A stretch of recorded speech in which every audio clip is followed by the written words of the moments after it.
I was born in Lebanon, Missouri, 1971, and I grew up to Lebanon. Went to grade school and high school, and lived in Lebanon all the way through my childhood.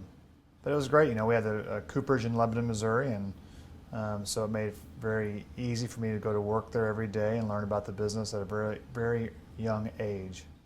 We'd actually run some of the. My father would go over there with us and let us run the machinery when we were young children. So we loved it.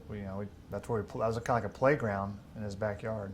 It's kind of like a mechanical Walt Disney World. It was. I remember as a child going. I hadn't thought about this in a long time, but my father would take us over there, and he had mentioned earlier that he had the woodworking shop where they made the walnut bowls and some giftware above in the same facility as a cooperage. And I remember my father would take us over there, and we would go to the cooperage and take the machinery and the wood, and we'd make stilts.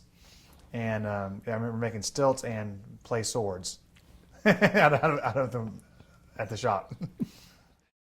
I started visiting distilleries in Kentucky when I was probably 9 or 10 years old.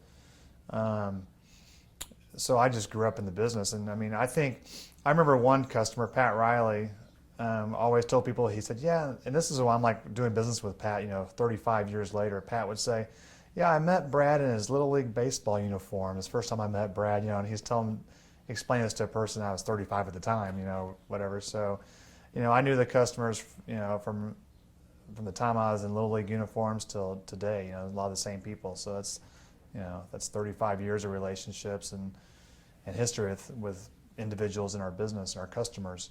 We would come out to Kentucky a lot as a kid. My dad had this old green Lincoln Town Car. It wasn't really old, but looking back, it was a green Lincoln Town Car. And we would drive to Kentucky, and I would read books to him to and from Kentucky. So it was about 8 or 9 hour drive, and he'd get books on horticulture and gardening. And I would read the books to him while he drove and listened. And they were a great family. They were great experiences, great experiences. But on those trips, between driving out there and reading a book on horticulture and driving back and memorizing every capital, in the United States and Canada of all provinces, between those trips, we do a lot of business. And I'd go with him to the clients. I would go and sit in the warehouse offices or go out walk to the warehouses, at the distilleries with my dad when I was 9, 10, 11, 12 years old. And I remember it. I remember, sitting in Mr. Wickham's office at Claremont, talking about barrels. Or, I distinctly remember those days driving, to the, up to the Indiana to the distillery, or just, I going to visit Heaven Hill or different clients. So just kind of how we grew up. What did I absorb about business when I was 9 or 10? I think what I learned when I was 9 or 10, traveling with my father to Kentucky and around visiting mills, because we'd visit different Stave mills in Kentucky and cooperages and distilleries. So I think I learned that it was a fun industry. There's a lot of passion in the industry, in the bourbon industry, and that it was something that would be good to be a part of someday.